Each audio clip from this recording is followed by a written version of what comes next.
the main topic I'm actually going to talk about today is how COVID-19 is going to affect your investments.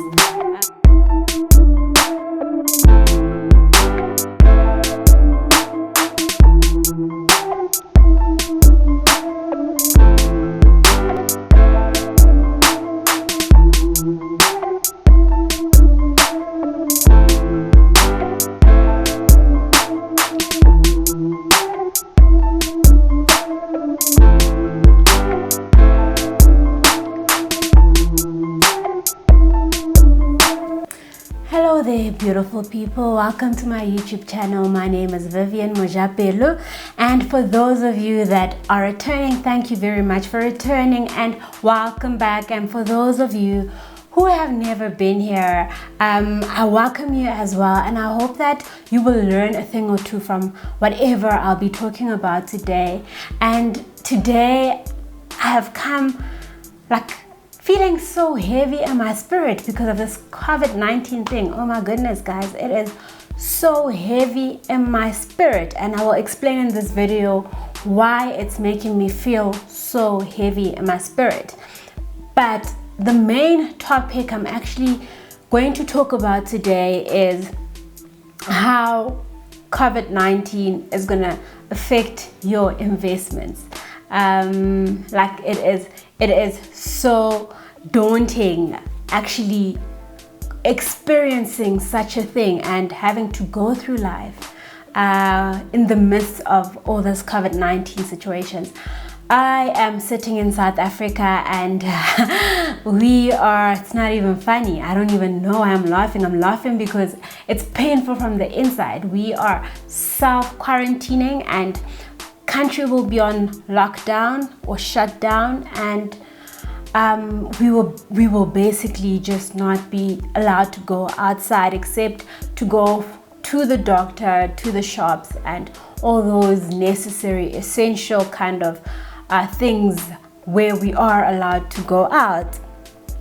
Now let's get into it before I get so emotional about this topic. Oh my god.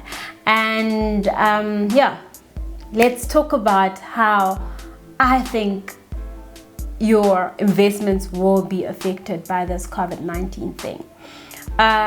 There are so many aspects and so many risks and so many components that form part of an investment. And one thing that we all know currently is the rand is depreciating rapidly.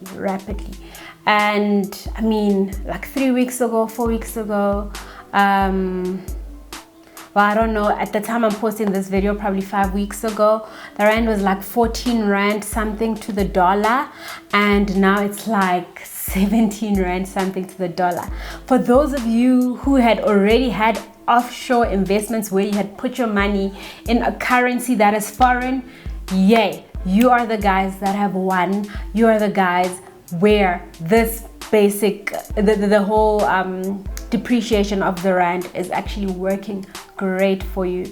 And those of you whose investments are in South Africa, those are the guys I actually want to talk about, because the impact is actually quite big, because the impact is not just through the exchange rate, but it's coming through on exchange rate level. It's coming through on an interest rate drop level. It's coming through on company performance level. So it is so painful to actually think about it, because I mean, I have shares myself, and to think about, and my shares are in South African entities. Well, some of my shares are in South African entities, and to think of how everything is just happening, and you look at your money, you look at the value of your shares, and it's just going down and down and down. It is a very painful thing to experience. So now let's first talk about the first component, which I will first talk about the interest rate actually having dropped. So for those of you who have fixed rate investments, that is not like so tough for you. Oh, thank you for those who said bless you. But yeah, sorry about that. For those of you who have investments like your fixed deposits, or it's not like, those are not investments really, but we just loosely call them investments. Those who have like your fixed deposits, your notice deposits, those call accounts, all those type of investments or those products where the interest rate is fixed and is not changing based on what is happening economically, or what is happening with the fiscal policy or monetary policy, then you guys are kind of sorted. Like, you are basically sorted, because the value of your investment is not really gonna decrease. But for those of you whose investments are linked to a floating rate, so basically when they tell you prime plus, prime minus, those are the people that, when your investment is linked to a rate that actually fluctuates, those are the people that are actually in danger, because now that the interest rate has dropped, that will mean that whatever interest you will receive on your investment is going to be lower. And I mean, that's not the best thing to hear, but it is what it is, and it's a painful truth. Personally, I don't have floating rate investments.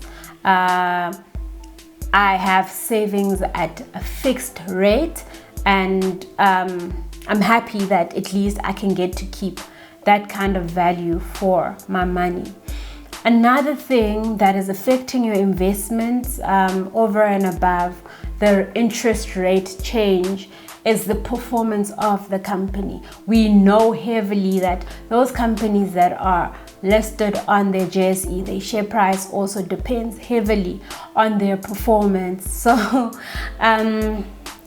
if we think about those companies, it is so painful to see how like this shutdown is going to frustrate all these companies where most people hold their shares, you know, and most people have invested their wealth, you know.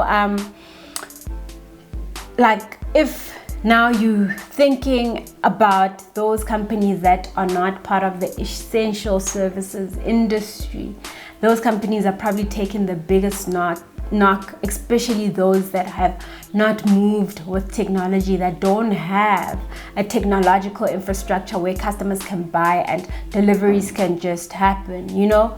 It is very devastating for them, and I hope to see most of them survive and pull through.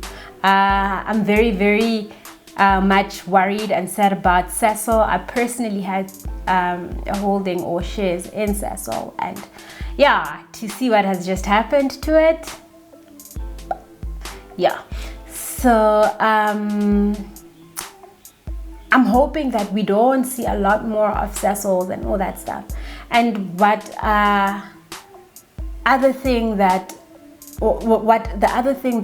this whole performance thing is gonna do is it's literally gonna go and redistribute the wealth to only those guys that are essential services, and those other guys who are not essential services, those companies will be suffering. And I cry out and my heart bleeds out to those SMEs because those are the ones that are taking so much of the knock, especially those that are highly geared. What I mean by highly geared is those ones that the company is literally surviving on a high percentage of debt. Those companies currently, I pray for them hard, because if they are with a bank that's not going to give them that debt freeze, or I don't know what they actually call it, but where they're literally pausing your loan and you don't have to pay for a certain period of time. Those guys, if they don't have such a bank, their companies will be so strangled, and a lot of them are going to be so cash strapped, and I bleed out to them. And those of you who have holdings or shares in these kind of smaller companies, the value of your shares or your holding in the company is bound to decrease. And that is not a very nice thing to hear, but it is what it is. And another thing that I will be talking about, the interest rate. Above all pressures and all that stuff, all those companies that rely heavily on imported goods, that don't export so much, those ones are taking a big knock over and above the economical changes that is affecting their performance on importing goods, because it has made their costs higher. Because if you don't, or you've never thought about such a thing, and you haven't hedged your risk appropriately, you are, as a company, going to see like a big hit when you have to go source your materials. And it's a painful thing to actually get to see. And also these big companies, some of them might even like Sasol, like I'm saying, it relies on like oil, and the oil industry is just going crazy, and the corona is not even helping a single bit. But hey, we will pull through, and we'll pull through as a nation, as a universe, as a collective, and I believe that we can make it. And the reason my heart is so heavy actually is because my heart goes and my heart pours out to those who literally are surviving, or literally surviving, basically living from hand to mouth, because they literally earn just so much. My heart literally goes out to them, because those are the people that I am so sad to actually see how they will be able to handle the impact of this COVID-19, and how their livelihood is actually going to go about. Because a lot of them, like your domestic workers, your people that work at like retail stores that are not essential services for now, maybe your clothing stores, those guys, most of these companies are, I don't want to say ruthless, but I think ruthless is actually the word to describe them, where they have this whole no work, no pay kind of policy. And I don't blame a lot of them, because a lot of them are going to be taking a knock right now, because revenues are definitely going to decline if nobody's coming through to the stores, and if the panic is not so hectic that people want to buy clothes. We don't want to buy so much clothes, we mostly want to buy food, But yeah, that is like the most heartbreaking thing that, like, yeah. And like, I don't even, I've seen people, and I personally know people who literally, let's say, are working at a school selling sweets and chips and when I think about them, and some of them are people that I am close to, when I think about them, it is just so painful, because it's like, for 21 days, how are you going to sustain yourself? These people don't make so much money. When you're selling sweets or chips at a gate of a school, literally you're making like 300 a day, 400 a day, or like even less sometimes, and like significantly less, not even just less, and when I think about that, and I'm like, okay, obviously that other money, if a lot of them are not financially literate, so they can read, they're literate in terms of like the basics, but in terms of the deep financial literacy, they are not within the financial literacy space, and a lot of them have not managed their money well, or been able to save, or done like a proper business plan to actually know that after this I will be able to grow my business. They were literally just living from hand to mouth. Those guys are the ones that are going to take the biggest knock. It is so devastating. Guys, let me not burden you with my sadness and my empathy for those that I think are going to struggle the most. But I hope that you have a good evening, good morning, good afternoon, wherever you are, and you literally think about everybody else before you go out and go panic and go distribute or transfer or be contagious with regards to the coronavirus to other people. Like, think about other people don't have access to medical health care, and other people can't even afford it. And if it's literally going to be a standstill in South Africa, the medical industry is going to be so congested, it's probably going to crash if it just gets so bad, and they're just going to have to leave other people to just die. And can it not get to a stage where we are so inconsiderate that we think it is okay that we can just go infect everybody and flood the healthcare system and make it so bad that they don't have capacity to take in so much more people, and then it crashes to a point where people are left to just die because there is no other way. I hope, even though it was like a very heavy video, you did learn something about your investments. And let me talk about something positive. For those of you that are looking to invest, you need to observe the market very, very carefully, because in a few months, weeks, like it could even be weeks to come, the space will be so great, and it will be such a great opportunity for you to invest your money, because that is the point where you'll be able to catch most of the company shares at their lowest. And obviously, when the economy improves and everything, then you know that the share that you've invested in is growing in value, and we all want such a thing. So please do look out for the market and watch for that point where you can see the market is about to go back up. That is the right time for you to invest. Thank you so much for watching. I hope you learned something from this video. Please do comment about topics that you'd like to hear about.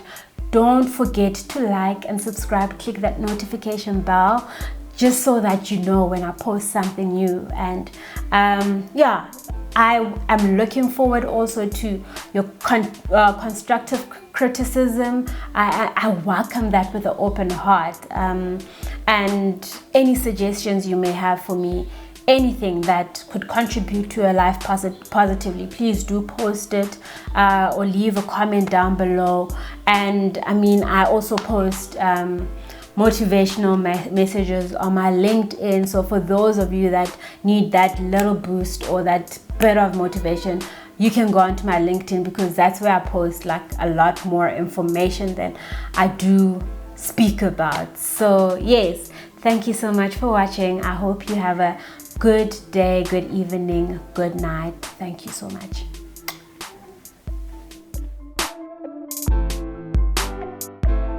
So today I actually want to talk about how COVID-19 has affected me personally.